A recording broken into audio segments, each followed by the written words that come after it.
같이 살펴볼 말씀은 창세기 21장 말씀입니다. 21장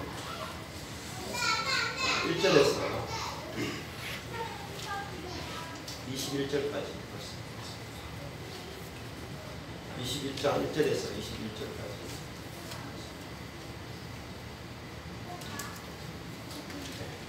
교독하겠습니다. 21장 여호와께서 그 말씀대로 사라를 권고하셨고 여호와께서 그 말씀대로 사라에게 행하셨으므로 사라가 잉태하고 하나님의 말씀하신 기한에 미쳐 늙은 아브라함에게 아들을 낳으니 아브라함이 그 낳은 아들 곧 사라가 자기에게 낳은 아들을 이름하여 이삭이라 하였고 그 아들 이삭이는 지 8일 만에 그가 하나님의 명대로 할례를 행하였더라. 아브라함이 그 아들 이삭을 낳을 때에 100세라. 사라가 가로되 하나님이 나로 웃게 하시니 듣는 자가 나와 함께 웃으리로다. 또 가로되 사라가 자식들을 젖먹이겠다고 누가 아브라함에게 말하였으리오마는 아브라함 노경이 내가 아들을 낳았도다 하니라. 아이가 자라날 있을 때고 세상에 있었을 때는 날에 아브라함이 매일을 제사하였더라. 사라가 본즉 아브라함의 아들 애굽 여인 하갈의 소생이 이삭을 희롱하는지라. 그가 아브라함에게 이르되 이 여종과 그 아들을 내어 쫓으라. 이 종의 아들은 내 아들 이삭과 함께 기업을 얻지 못하리라 하네. 아브라함이 그 아들을 위하여 그 일이 깊이 근심이 되었더니 하나님이 아브라함에게 이르시되 네 아이나 네 여종을 위하여 근심치 말고 사라가 네 이름말을 다 아들라. 이삭에게서 나가는 자라야 네 씨라 칭할 것이니라. 그러나 여종의 아들도 내 신이 내가 그로 한 민족을 이루게 하리라 하시니라. 아브라함이 아침에 일찍 일어나 떡과 물을 한 그릇을 취하여 하갈에게 배워주고 그 자식을 이끌고 가게 하매 하갈이 나가서 베르세바에서 방황하더니 가죽 부대에 물이 다한지라 그 자식을 떨기나무 아래 두며 그런데 자식의 죽는 것을 참아보지 못하겠다 하고 쌀 한마당까지 지나서 맞아 앉아 바라보며 밤성을 이루니 하나님이 그 아이의 소리를 들으심으로 하나님의 사자가 하늘에서부터 하갈을 불러 가라사대 하갈아 무슨 일이냐 두려워 말라 하나님이 저기 있는 아이의 소리를 들으셨나니 일어나 아이를 일으켜 네 손으로 붙들라. 그로 큰 민족을 이루게 하리라 하시니라. 하나님이 하갈의 눈을 밝히시며 샘물을 보고 가서 가죽 부대에 물을 채워다가 그 아이에게 마시웠더라. 하나님이 그 아이와 함께 계시니 그가 장성하여 광야에 거하며 살수자가 되었더니 그가 바람 광야에 거할 때에 그 어미가 그를 위하여 애굽 땅 여인을 취하여 아내를 삼게 하였다. 아멘. 네, 오늘 창세기 21장 말씀입니다. 창세기 오늘 21장의 말씀은 중요한 말씀이 이삭에게서 나는 자라야 내 씨라 칭할 것이다. 내용이 아주 중요한 내용입니다. 이삭에게서 나는 자라야 내 씨라 칭한다. 하나님의 나라는 이삭에게서 나는 자라야 된다라는 뜻이에요. 그러니까 하나님의 나라가 무엇인지 아는 것이 참 중요한데 하나님의 나라는 이삭을 통해서 태어나는 자, 그 태어남을 통해서 하나님 나라가 만들어진다는 것이죠. 하나님의 나라는 그 생명을 통해서만 체험되어지고 누려진다 이렇게 볼 수 있습니다. 오늘 특별히 21장에서 아브라함이 100세가 되어서 25절에 보면은 아들을 낳았다, 이삭을 낳았다. 그래서 크게 다 함께 웃었다라는 내용이 나옵니다. 이삭을 낳을 때만 우리에게 참 기쁨이 있고 참 만족이 있다. 즉 이삭을 낳는다는 것은 우리의 인생이 이삭을 낳기 위해서 부름받은 인생이다 이렇게 볼 수 있습니다. 이삭은 바로 예수 그리스도를 상징하는 것입니다. 그러므로 아브라함은 이삭을 낳기 위해 또 사라도 이삭을 낳기 위해 부름받은 사람의 조상이다 이렇게 정리할 수 있습니다. 그래서 이 낳는다는 것은 결국은 열매를 상징합니다. 자식은 부모의 열매잖아요. 그 자식이 낳고 나서 자식을 낳는데 그 자식은 부모가 그의 삶을 통해서 낳는 열매라고 볼 수 있습니다. 아브라함은 그 이전에 있던 모든 사람들과 다른 사람이었어요. 그래서 아브라함은 이스마엘을 낳기 위해서 부름받은 사람이 아니고 이삭을 낳기 위해서 부름받은 사람입니다. 그래서 아브라함이 이스마엘을 낳으려면 85세에 자기 힘으로 이스마엘을 낳을 수 있지만 이삭을 낳으려면 100세가 되지 않고는 이삭을 낳을 수가 없다. 또 사라도 마찬가지죠. 이 여인이 불임인데다가 또 갖다는 아이를 낳지 못하는데 그 상태에서도 이삭을 낳으려면 90세가 돼야 되겠다. 그렇게 말할 수 있습니다. 그래서 그 2절에 보면 사라가 잉태하고 하나님의 말씀하신 기한에 미쳐 이렇게 되어 있습니다. 하나님 말씀하신 기한이라는 것은 결국은 아브라함이 100세고 사라가 90세라고 볼 수 있습니다.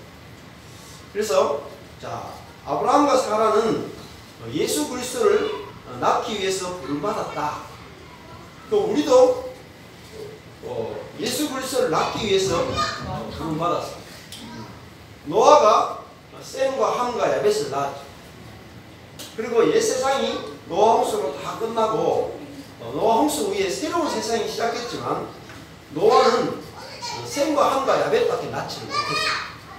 그래서 셈과 야벳이 그 함과 다르게 경건한 자녀였지만 그들도 결국은 바벨론까지 가니까 바벨탑을 쌓는 사람이 되고 말았다. 그 이탈한 사람이 되고 말았다는 것입니다. 그래서 하나님께서는 아브라함을 부르시는데 이 부르심은 역사적으로 너무나 중요한 부르심이고 우리 개인적으로도 보면 하나님은 우리를 아브라함으로 부르고 계시다는 거죠. 그래서 4000년 전에 여러분 대나무가 있어요. 그죠? 4000년 전에도 대나무가 있어요.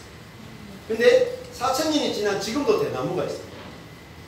4000년 전에 대나무가 나서 자라고 열매 맺는 그 방식 그대로 4000년이 지난 지금도 대나무는 똑같은 방식으로 열매를 맺고 자라고 하는 것을 볼 수 있습니다.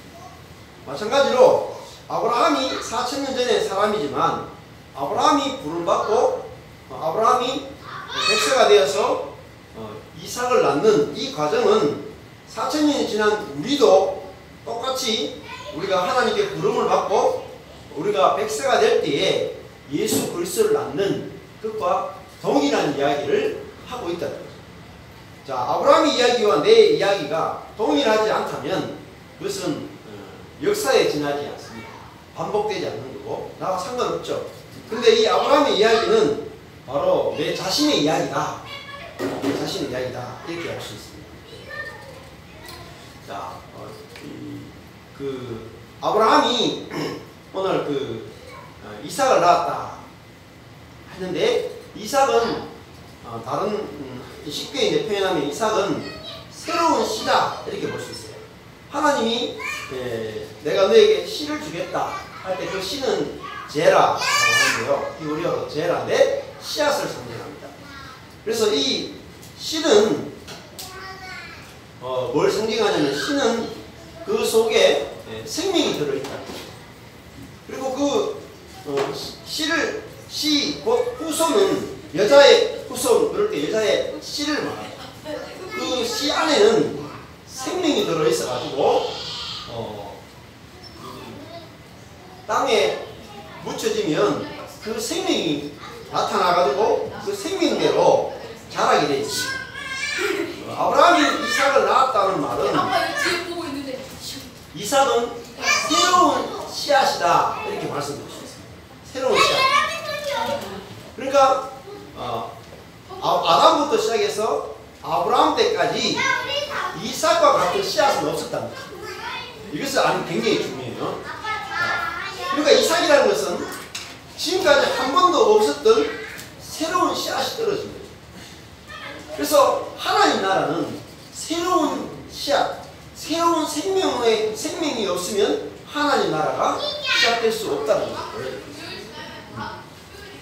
마치 우리나라에 그 6.25 이후에까지 이 경상도 같은 경우에는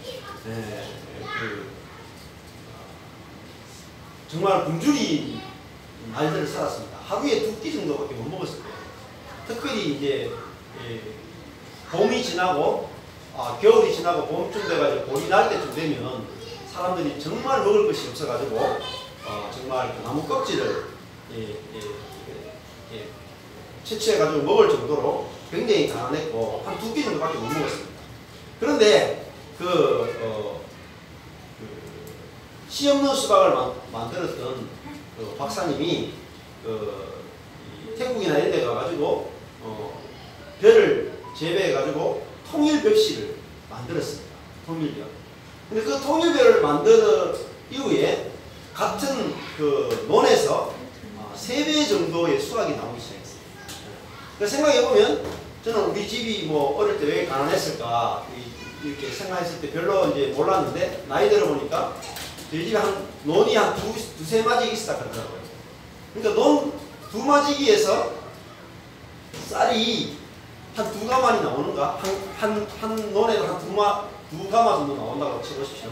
그러면 논 한 2마지기, 3마지기 해봤자 쌀이 뭐 4가마, 6가마 밖에 안 나오죠. 그러니까 1년 동안 그 쌀 4가마, 6가마 가지고 먹고 살아야 되는 거예요. 그러니까 진짜 돈을 손에 잡아본 적이 없다는 거예요. 그래서 어제 하고 금요일, 토요일 날 우리 형제들이 좀 어떻게 보면은 거의 처음이다시피 해가지고 아버지 모시고 저기 구룡포에 가서 1박 2일 하고 왔거든요. 근데 아버지가 하시는 말씀이 딱 한 가지 이야기 하더라고요. 가창에 있을 때 정말 너무너무 가난하게 살아가지고 저희들이 그 칼국수 먹기로 유명한 집이었어요. 쌀을 못 먹어요. 오리조차도 잘 못 먹어요. 칼국수만 먹고 막 이렇게 살았는데 대구 나와가지고 이사를 침산동을 오자마자 아버지가 했던 게 뭐냐면 그 막걸리 있죠. 막걸리 한 2통 정도 하고 그리고 이제 떡을 만들어가지고 그때 이 조그마한 집인데 그 집에 7집이 살았대요. 세대로 사는 집 6집이고 주인집 1집이고 그래 그 넓지 않은 집에 7집이 살았는데 그 6집을 초청해가지고 그 이제 막걸리하고 떡하고 이렇게 대접을 하면서 아버지가 우리가 가창에서 내려왔는데 직장도 없고 아이들을 키워야 되고 큰일이다 하면서 그렇게 이야기하니까 거기에 이제 우리 동네 침산동 바로 거기에 농약 공장이 있었어요. 그 농약 공장의 반장님이 거기 살고 있었는데 그 반장님이 그러면은 야간이라도 시켜줄 테니까 와서 일해라 그래가지고 밤에 가서 농약 공장에서 막 마스크 끼고 막 농약 마셔가면서 막 일을 하셨거든요. 근데 한 달을 딱 일해보더니 하시는 말씀이 돈을 이렇게 딱 받았는데 그때 그 월세가 하고 막 이래가 한 20만원, 1년에 20만원인가 막 이렇게 했거든요. 근데 돈을 딱 받았는데 시골에서는 만져볼 수 없는 돈이 그냥 농약공장에서 일하니까 돈이 월급이 엄마 아버지가 같이 일하니까 월급이 딱 들어왔는데 큰 돈을 처음 받았 그래가지고 돈 버는 재미에 빠져가지고 농약 먹고 막 중독이 되는데도 막 그렇게 일을 하셨어요. 그러다가 나중에 너무 몸이 안 좋아가지고 어쩌서 농약을 그만두게 돼요. 그렇게 얘기가 되죠. 그런 시대를 살다가 한국이 그 통일벼라고 하는 것이 들어오면서 같은 논 안에 통일벽씨를 뿌렸는데 수확이 2배 내지 3배로 나온다는 것은 1년 연봉이 2배 내지 3배 오른다는 거예요. 그렇게 됐을 때 그 통일벽씨가 이 대한민국의 농사를 완전히 새로운 시대로 접어들게 한 거죠. 완전히 다른 시대로 접어들게. 자, 이 벽씨의 차이점이 뭐냐면은 그동안 이 한국 사람이 5,000년 내지 6,000년 동안 이 한반도에 살면서 아마 쌀농사를 지었어요. 쌀농사를 짓기 위해서 엄청나게 노력을 하고 교육을 받고 훈련을 받고 많은 농기구를 만들어내고 잡초를 뽑아냈는데 그럼에도 불구하고 쌀의 생산량은 일정했다. 예를 들면 한 마지기에 한 2가마니 정도밖에 안 나왔다는 거예요. 어떤 노력을 해도 그것밖에 안 나왔다. 그런데 통일벽시라고 하는 새로운 시가 딱 만들어지니까 노력과 전혀 상관없이 이제 4가마니 혹은 6가마니 정도가 갑자기 그냥 6가마니가 만들어진 거죠. 자, 이 하나님의 나라는 이렇게 노력이나 교육이나 훈련으로 되는 것이 아니라 새로운 생명으로 된다는 것을 가르치기 위해서 이 이삭이라고 하는 새로운 씨앗이 필요했다는 거죠. 자, 이 이삭이 바로 예수 그리스도를 상징하는 사람. 자, 인류가 새로운 시대에 새로운 창조, 새로운 피조물이 되어주고 새로운 시대에 들어가기 위해서는 새로운 씨앗이 필요했다는 거예요. 그것이 바로 이삭이고 예수 그리스도입니다. 자, 이삭이 오니까 노력으로, 교육으로, 훈련으로 되지 않던 그런 일들이 벌어졌다는 거죠. 자, 그래서 얼마 전에도 북한이 지금도 올해도 북한이 쌀이 굉장히 많이 부족하다 이렇게 해서 남한에서 지금 쌀을 보내고 있는데 그 황순건이라는 박사님이 슈퍼 옥수수를 만들어서 북한에 재배하게 되면 북한이 비하에서 해방될 거다. 그래서 북한에 왔다 갔다 하고 했는데 결국은 그렇게 잘 되지 못했지만 그분이 주장했던 것은 결국은 새로운 씨앗이 있으면 이 북한의 기아 문제가 해결될 것이다. 그렇게 생각했다는 거죠. 자, 우리 인생도 노력이 아니라 새로운 생명이 필요하다. 그렇게 말씀을 드릴 수 있습니다. 이 찰스 맥킨토시가 모세오경 강의에 보면 이런 표현을 썼습니다. 이 창세기 21장을 강의하면서 이 21장에서 이삭을 낳는 이야기가 바로 새 생명의 이야기다. 이렇게 표현하면서 이렇게 했어요. 옛 성품은 과거 그대로 계속되며 조금이라도 나아지지 않는다. 오히려 새 성품에 반대해서 그것의 악한 특성을 나타낼 뿐이다. 이렇게 했습니다.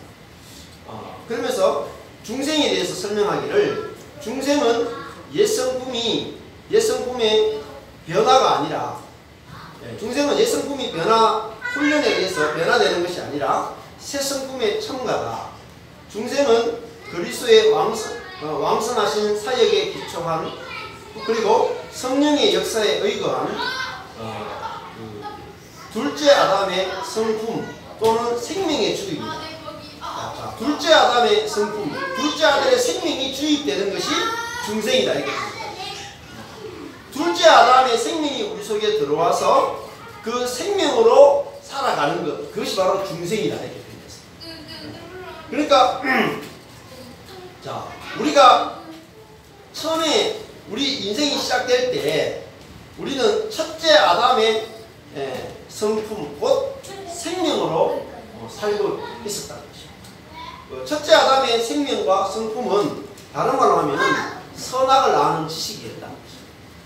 우리가 어떤 일을 만나면 늘 선과 악을 가려내고 그 선과 악의 기준에서 나는 선하고 너는 악하다 이렇게 살아가는 그 삶을 살아가고 있습니다.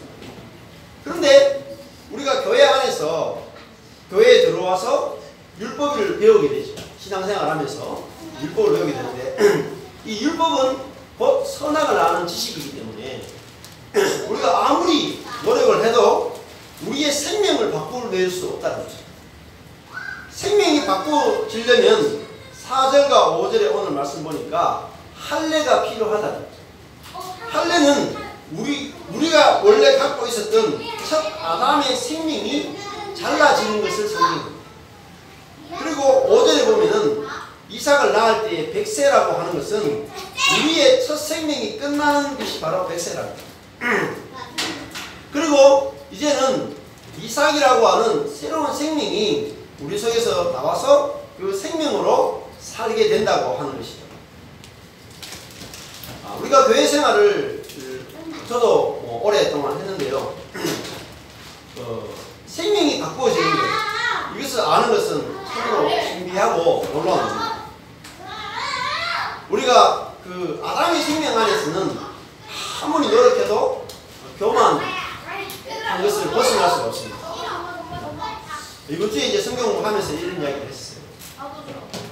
우리가 교회에서 오랫동안 성경 공부하고 기도하고 하는데 우리 속에서 잔소리가 끝나지 않는다, 이런 이야기였어요. 부부지간에 잔소리를 하게 되죠. 그런데 그 모든 잔소리가 율법이다, 이런 이야기를 했어요. 이렇게 말하니까 듣는 사람들이 거기에 대해서 느끼는 부분들이 많다, 이렇게 반응이 나오더라고요. 우리가 아담의 생명 아래에서는 우리가 선악을 아는 지식을 가지고 내가 더 옳고 내가 더 높은 자리에 있기 때문에 우리가 잔소리가 나오지 않을 수 없습니다. 그런데 이것이 아담의 생명에서 나오는 것이구나, 이렇게 알 때 우리가 그런 잔소리들이 끝나게 되고 우리가 새로운 생명으로 들어가게 된다는 것이죠. 자, 우리가 교회 안에서 많은 교육을 합니다. 훈련도 하고 성경 공부도 하죠. 우리가 그 식물에 보면은 봄에 보면은 길가에 가다 보면은 가죽이라는 것이 있고 참죽이라는 것이 있습니다. 그 두 종류의 나무가 있는데 가죽나무하고 참죽나무인데 이게 원래는 가중, 참중 이런 뜻을 가지고 있어요. 원래는 중들이 먹는 나무, 그래서 중나무예요, 중나무. 근데 이걸 죽으로 바뀌었거든요. 중들이 먹는 그 나무의 순을 중나무라고 합니다. 근데 이게 중나무로 바뀌었는데, 이게 참중나무는 중들이 먹는 그 진짜 나무 이런 뜻입니다. 근데 그 참죽나무 말고 가죽나무가 있거든요. 그래서 참죽나무는 아주 향이 강하고, 그리고 우리 속에 들어오면은 모든 기생충들을 다 없애주는 그런 이제 그 작용들을 하는 게 참죽나무. 근데 제가 이제 어릴 때 차를 엄마하고 차 타고 길가에 가다 보면은 참죽나무하고 굉장히 비슷한 가죽이 있어가지고, 엄마 저것도 똑같은데 저것도 먹지 않습니까? 그러니까 저거는 가죽이라서 먹지 못한다, 이런 이야기 하더라고요.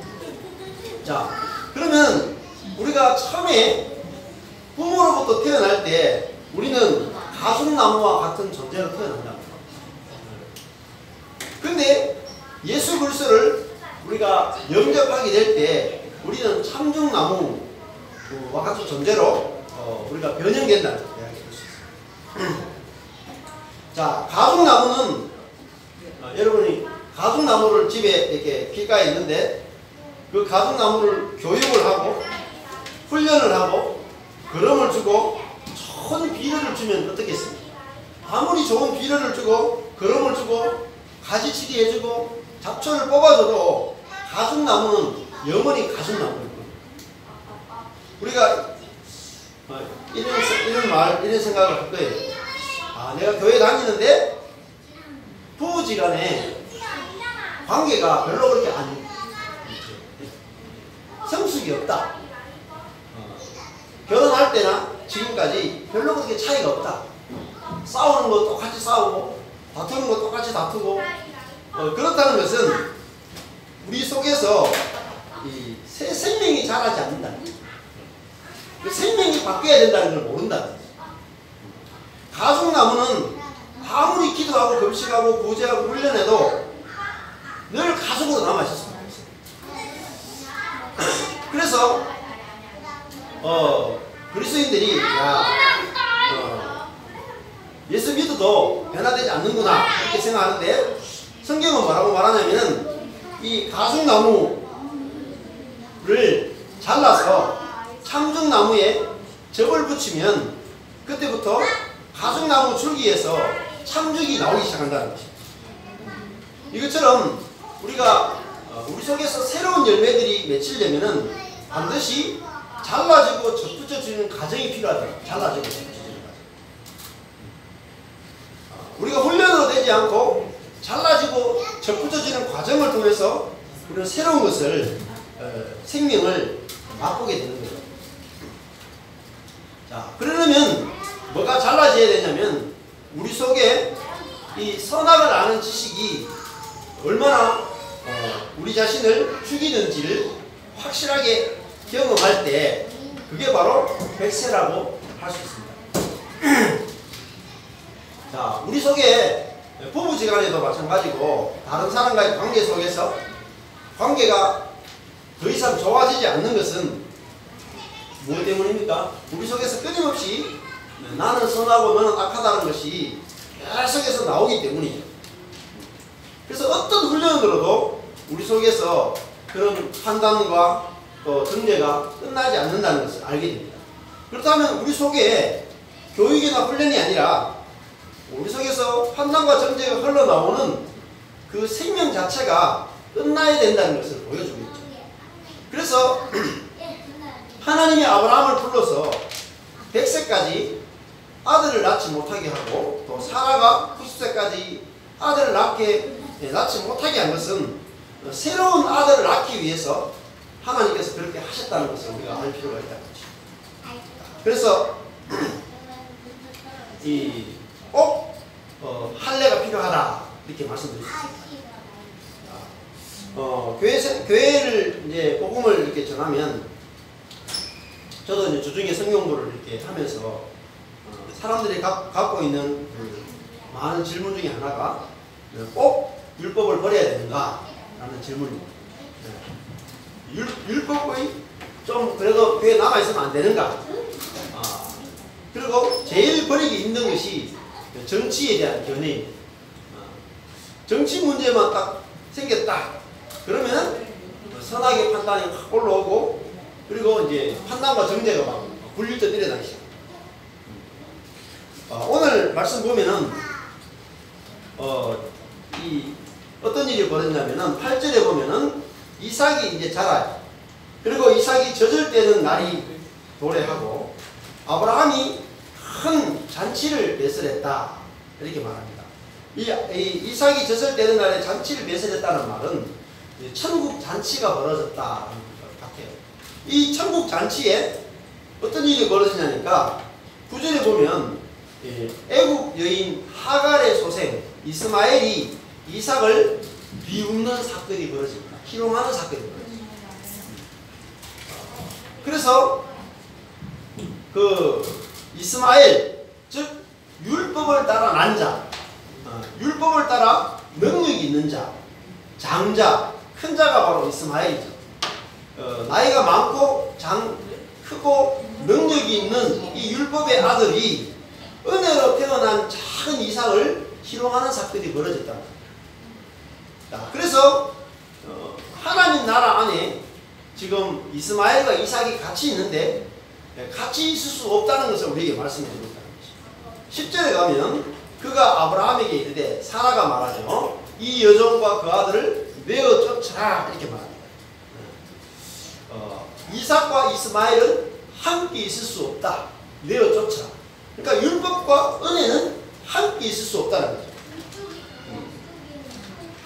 절대로 같이 있을 수 없다는 거죠.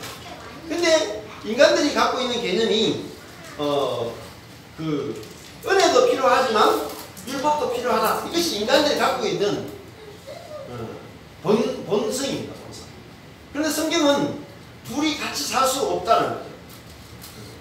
자, 이삭이 태어나니까 뭐가 드러나냐면 이스마엘의 문제가 확 드러났습니다. 이삭이 없을 때는 이스마엘의 문제가 드러나지 않았는데 이삭이 태어나서 자라니까 이스마엘과 너무나 다르다는 것이 확연하게 드러나게 됐죠. 그래서 우리도 은혜로 사는 사람이 있을 때 이스마엘의 문제가 확 드러나게 돼요. 그러면 그 이스마엘은 오히려 견디지 못하고 이삭을 공격하게 되죠. 그래서 이 두 가지가 같이 살 수 없다는 것을 볼 수 있습니다. 이번에도 이번 주에 가장 핫 이슈가 이제 송송 커플이 이혼한다는 이야기였잖아요. 근데 제가 생각해 보니까 뭐 내용은 잘 모르겠어요. 근데 유추를 해보니까 이런 생각이 들더라고요. 제가 저번에 미국 갔을 때 프린스턴 대학교를 갔다 왔거든요. 구경을 시켜줘가지고. 보통 프린스턴 신학교도 아주 유명한데 그 프린스턴 대학교에 딱 가니까 그 교정을 이렇게 보여주는데 와, 교정이 진짜 그 유럽의 경치 있잖아요.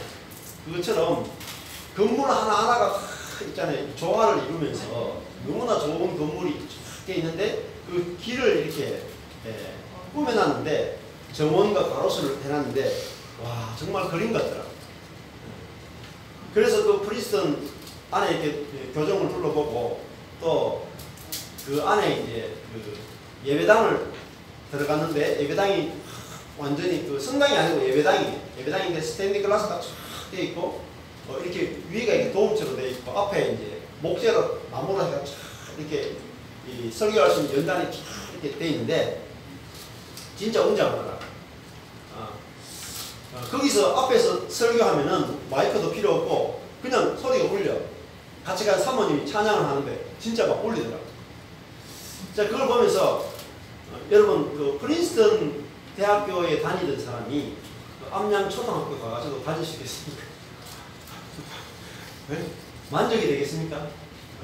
그 프린스턴 대학교에 뭐 정말 이쁜 교정을 지나다니면서 그 봄여름 가을교회를 본 사람이 영남대학교 와가지고 여기 걸으면은 차이를 많이 느낄 거예요. 그쪽이 훨씬 더 잘 가까워져 있거든요. 그와 같이 또 그 프린스턴 대학 안에 있는 그 예배당이 너무나 잘 가꾸어져 있는 그 예배당에서 찬양하고 예배 드리는 사람이 바로 그게 우리 예배당에 와가지고 예배 드릴 수 있겠습니까? 불가능한 거죠. 그러니까 율법의 세계는 노력에 의해서 크고 화려하고 위대한 것으로 다 만들어놨다.